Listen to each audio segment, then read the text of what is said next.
The biggest issue why people don't make minor changes in spending habits is because they think that $5 here or $10 there isn't going to make a big difference. $5 per day is $150 per month. $150 in SCHD for the next 30 years, that is averaged over 11% per year for the past 10 years, would give you $361,671. And at that point, with SCHD's 3.5+% dividend yield, you could be earning over $1,000 per month in passive income for doing absolutely nothing. So find a way to save $5 per day, and you'd end up with over $350,000 in your account along with a free $1,000 every month on top of it? Sounds like a good deal to me. My name is Nolan Govea, and I'm a real-life university professor, and I made this channel to make investing simplified. Let's save some money and invest for financial freedom. I've been in the fitness industry for over 20 years as a personal trainer and a gym owner and a supplement shop owner. When I help people with their diet in order to lose weight, one of the biggest things I have them do is to take chips or the pretzels or almonds and pour a portion out into a bowl. Then I instruct them to close the bag and put it back in the cupboard. A lot of weight gain comes from mindless snacking. In order to actually see progress, you have to take control and actually put a limit on. Understanding and making a plan for these next 8 things is going to be you taking control of your finances. And with that, you're going to see your net worth skyrocket in no time. So number 1 on this list, since we're talking about health and fitness, and that is my bread and butter, let's stick with that. The first thing that you need to stop buying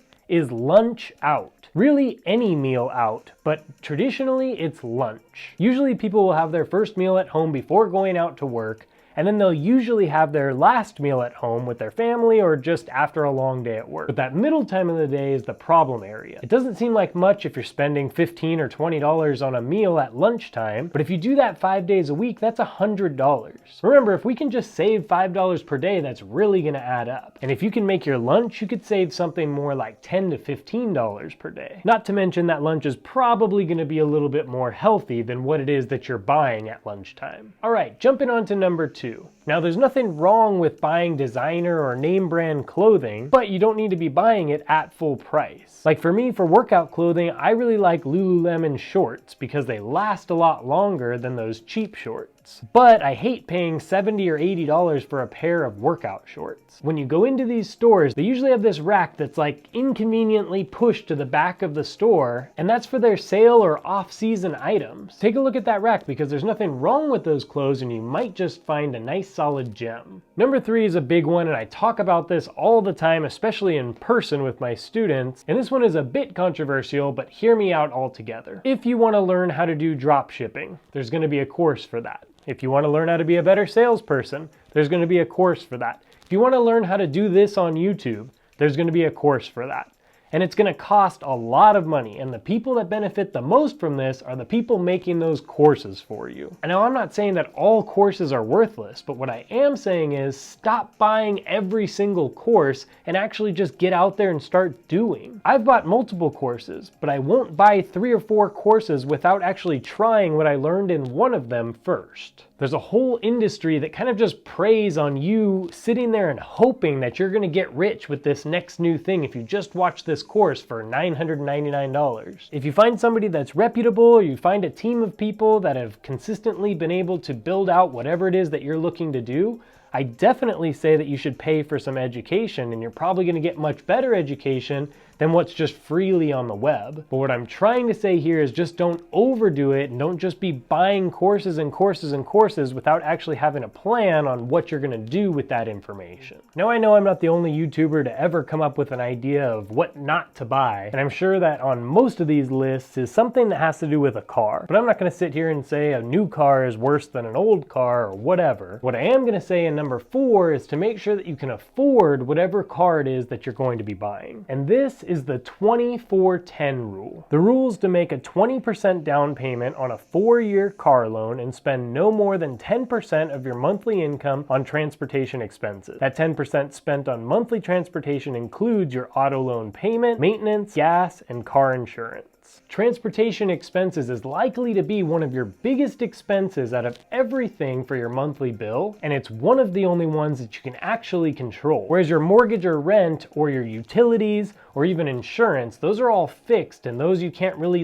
change too much. The good news is that the used car market is still pretty hot right now, and so if you do have a car right now that you probably shouldn't be paying for and you can't really afford, you could always sell that, make some good money, and then buy a car that you can afford right now. Number 5. This one is tough because they seem so cheap and easy, but they really add up. And this is all about unused memberships and subscriptions. And for this, I'd recommend that you just track all of your subscriptions in some way. So here's a couple that I liked, and most of them are free, at least at first. So check these out after the video. TrackMySubs.com allows you to input up to 10 subscriptions for free for you to track. Pocket Guard is a budgeting app that comes with free subscription management features. Rocket Money is a super easy way to find subscriptions, manage bills, and even cancel reoccurring charges with a single click. And then there's always just the good old Excel spreadsheet.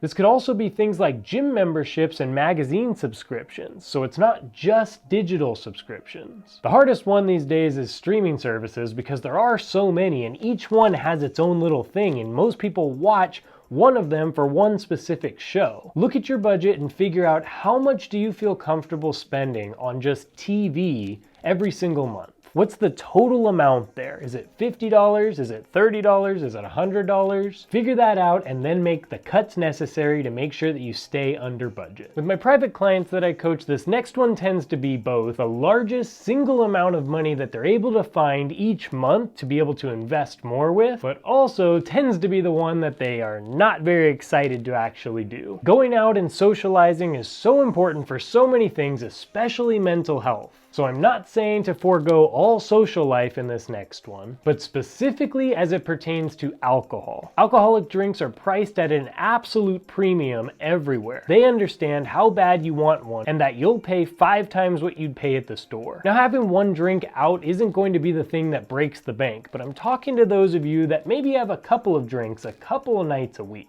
Cutting out a couple of $12 beers and $18 cocktails are definitely going to get you to that savings goal. This next one, in number 7, is one that I definitely think that everyone should have on their radar, and this is all about not buying the newest technology. Yes, I understand it's cool and it can do something just a little bit better than what the thing before it did. But is that difference in technology actually worth the big price payment that you're about to pay in order to have that? For some people, technology is everything. And so if that's part of your personality and just something that you need, great, cut from a different place. But for most of us, we don't need to get the new iPhone every 6 months. I personally still have the iPhone 10 and it does everything pretty much the same. But then again, I drove the same truck for the last 14 years and I finally had to get a new vehicle because literally the wheels were falling off of that thing. I did say I was going to ride it till the wheels fall off though.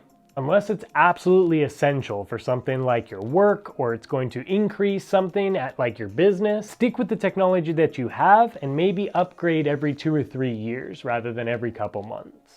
All right, this last one is sale items. Now, I know this sounds conflicting from what I said in number 2, but just hear me out. Buying something that's on sale is not going to be the thing or the reason why you're losing some money, and that's not going to be a bad use of spending money. But more often than not, you're buying something that's on sale only because it's on sale. Literally, the #1 marketing campaign year after year is simply putting the word sale really, really big in front of your face. It makes you think that you're getting a deal, but at the end of the day, you weren't going to spend any money. So if this item's $100 and it says 40% off, and you were going to spend $0, now you're going to spend $60, which means it's not 40% off, it's 60% on. Another way to say this would just be don't make impulsive decisions and buy something that you just really weren't even going to buy in the first place. Now, with all this money that you're going to be saving, you're going to want to know exactly where you're going to want to invest it. And I made it very simple in this video where I show you if I had to pick just one ETF forever to invest in, which one it would be. Watch this video now and let me know what your pick would be.